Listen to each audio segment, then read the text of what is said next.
Donc vous avez été inspiré par les invités du jour. Voilà, les mots font des histoires avec des nouveaux conseillers généraux. Mais alors, quelle expression choisir ? Alors, en politique, les expressions ne manquent pas.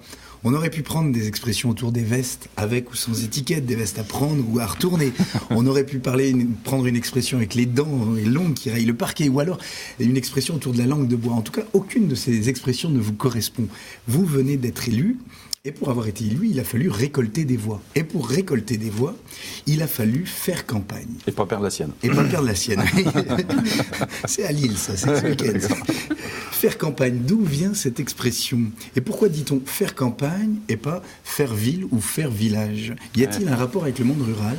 Eh bien, voici 3 explications vraies de vraies, à peine inventées, à vous de retrouver la véritable. C'est la partie interactive de cette chronique. Première explication, en fait, faire campagne, on doit cette expression au monde des comédiens, des troubadours et baladins. Au Moyen-Âge, la campagne désigne une série de représentations données dans une ville par une troupe de théâtre. Et pour attirer le public à leur représentation, eh bien, les comédiens arpentaient les alentours, ils paradaient, ils interprétaient des extraits de leur spectacle. Le terme s'est imposé en politique pour désigner la période durant laquelle les candidats arpentent un territoire pour attirer les électeurs. Deuxième explication.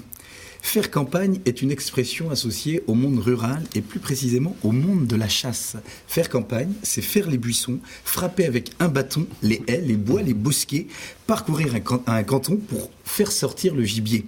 Alors, il en va de même pour la politique. On parcourt le canton pour faire sortir les électeurs, pas à coup de bâton. Hein. Troisième et dernière explication.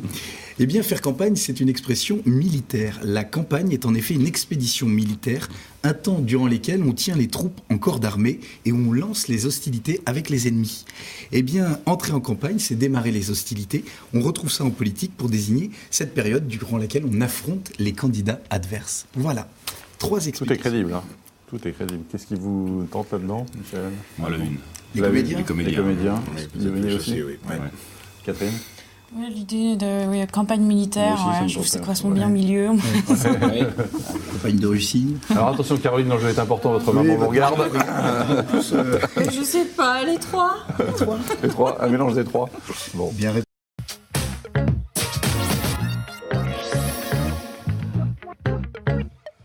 La grande émission, la suite de la chronique de Jérôme Auvineau avec la réponse. Donc alors, faire campagne, les comédiens, la chasse, la campagne militaire. Voilà, les militaires. Alors ? Eh bien, elles sont toutes vraies. Ah là Elles là, sont oui, toutes Caroline, vous avez gagné. Bravo. Maman va être fière de vous. Elles sont Maman est toutes fière. vraies. Mais quand on cherche un peu l'étymologie, c'est plus le monde militaire qui se l'est attribué.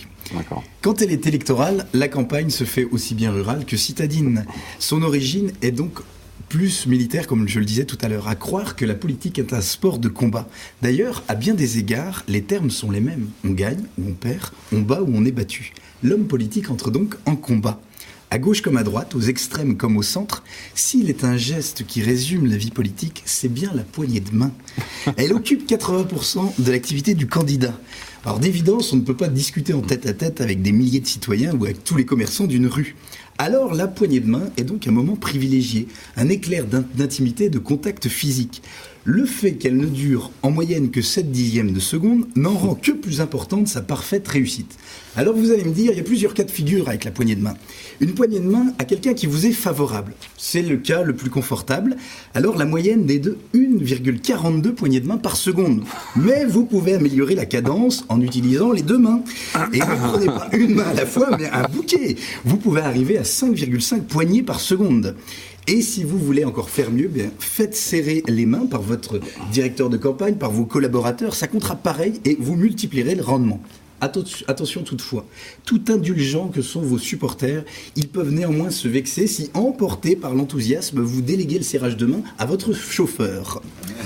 Autre cas de figure, la poignée de main à quelqu'un qui vous est indifférent. Alors là, c'est l'épreuve la plus difficile. La personne indifférente ne doit plus l'être et surtout doit voter pour vous. Eh bien, abordez-la en prenant le temps. Asseyez-vous à ses côtés, faites-lui raconter ses dernières vacances, ses problèmes de santé, de boulot. Et prouvez-lui que dès demain, quand vous serez élu, vous allez prendre ses affaires personnellement en main. Lorsque vous la quittez, c'est elle qui vous serre la main, les larmes aux yeux. Bravo, vous avez réussi. Elle votera pour vous. Ceci étant, courage, il vous en reste 25 000 autres à convaincre. Et alors là, quelqu'un qui vous est carrément hostile, c'est la situation la plus dangereuse. La personne va certainement refuser de vous serrer la main. Vous risquez de vous retrouver en position difficile.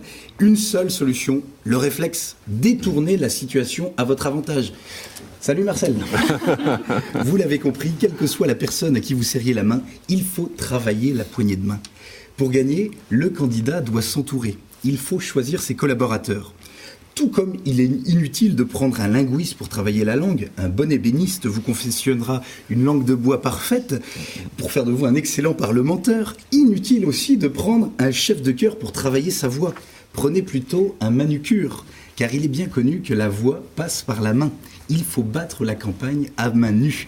Il faut serrer des mains de toutes sortes, des petites mains, des mains d'œuvre qui sont mains courantes, les mains haut placées, qui ont la haute main surtout, les menottes des prisonniers, les mains libres des non-étiquetés, les grosses paluches qui ont de la poigne, les mains sales qui s'en lavent pour être remises en main propre, les mains en moins de ceux qui ont faim et qui gardent l'autre pour demain, les mimimes des mômes aux petites paumes de rainettes et paumes d'api, les mains fortes, les mains de maître, les mains armées des militaires, les mains vides des impuissants, les mains grasses des nantis, les mains pleines de grâce des innocents, les mains de velours, les mains vertes des écolos, les mains de fer des cheminots, les mains qui jouent les vilains, les bonnes mains, les mains lourdes, les mains légères, les mains gantées, les mains à poil, bref, autant de mains.